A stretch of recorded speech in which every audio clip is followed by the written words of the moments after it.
O'z uyingizni qurish foydali tajriba, lekin xavfsizlik har doim ustuvor bo'lishi kerak. Tegishli xavfsizlik choralarisiz amalga oshiriladigan, quruvchilarsiz, o'z qo'li bilan bajariladigan qurilish dunyo bo'ylab har yili minglab jarohatlarga sabab bo'ladi. Xalqaro mehnat tashkiloti ma'lumotlariga ko'ra, qurilish sohasi eng xavfli sanoat sohalaridan biri hisoblanadi. Toshkentda ham mahalliy me'yoriy hujjatlar qat'iy xavfsizlik qoidalariga rioya qilishni talab qiladi, ayniqsa seysmik xavflarni inobatga olgan holda. Xalqaro mehnat tashkiloti tamoyillari va mahalliy qoidalarga amal qilish orqali biz o'zimizni, oilamizni va kelajagimizni muhofaza qilamiz. Xavfsizlik nafaqat individual majburiyat, balki barcha ishchilar uchun asosiy huquqdir. Har bir ishchi xavfsiz muhitda ishlash, teng munosabat va xavfli sharoitlardan muhofazalanish huquqiga ega. Xalqaro mehnat tashkiloti Birlashgan Millatlar Tashkilotining maxsus agentligi bo'lib, 1919-yilda tashkil etilgan. Uning asosiy maqsadi ijtimoiy adolatni targ'ib qilish va mehnat standartlarini belgilashdir.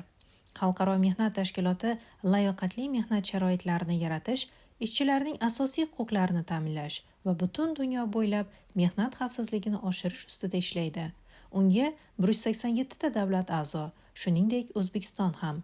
Ushbu tashkilot mehnat qonunchiligini shakllantirishda muhim rol o'ynaydi.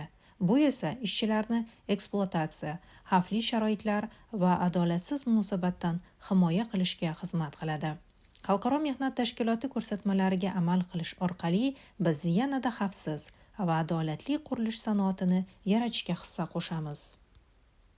Qurilish maydonchasida ish boshlashdan oldin o'z xavfsizligingizni muhofaza qiling.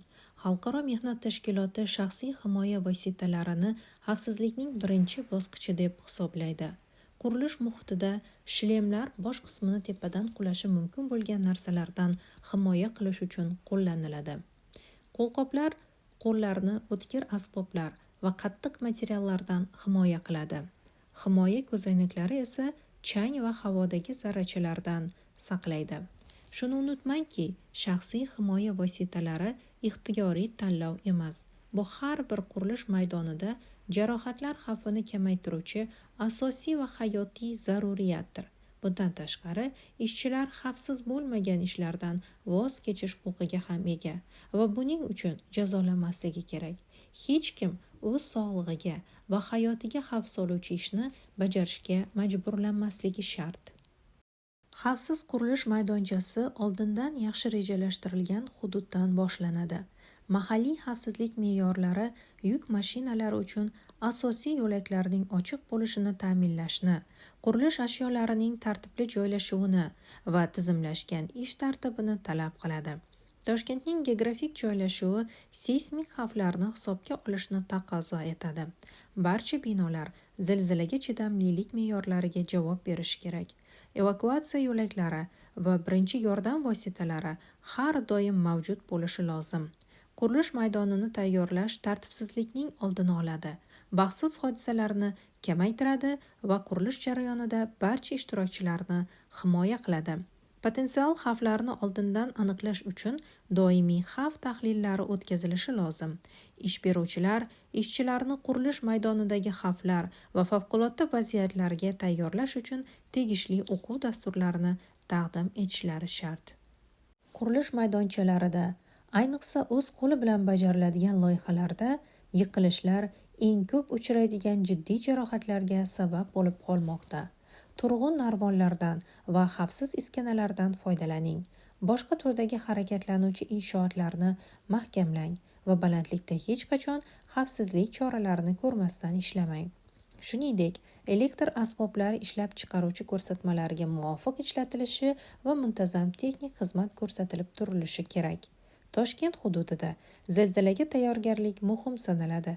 Barcha tuzilmalar muntazam ravishda tekshirilib, ularning xavfsiz va barqarorligi ta'minlanishi kerak. Muhitni kuzatib boring va xavflarni darhol bartaraf qiling. Jismoniy xavf-xatarlardan tashqari, qurilish maydonchalari majburiy mehnat yoki bolalar mehnati kabi ekspluatatsion amaliyotlardan xoli bo'lishi shart.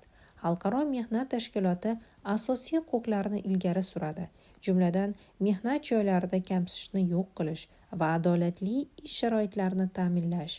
Hech bir ishchi zo'ravonlik, adolatsiz ish haqi yoki ortiqcha ish soatlariga duch kelmasligi kerak. O'z qo'li bilan bajariladigan qurilish bu xavfsiz va mustahkam uy yaratish demakdir. Lekin bu jarayon o'z xavfsizligingizni ta'minlashdan boshlanadi.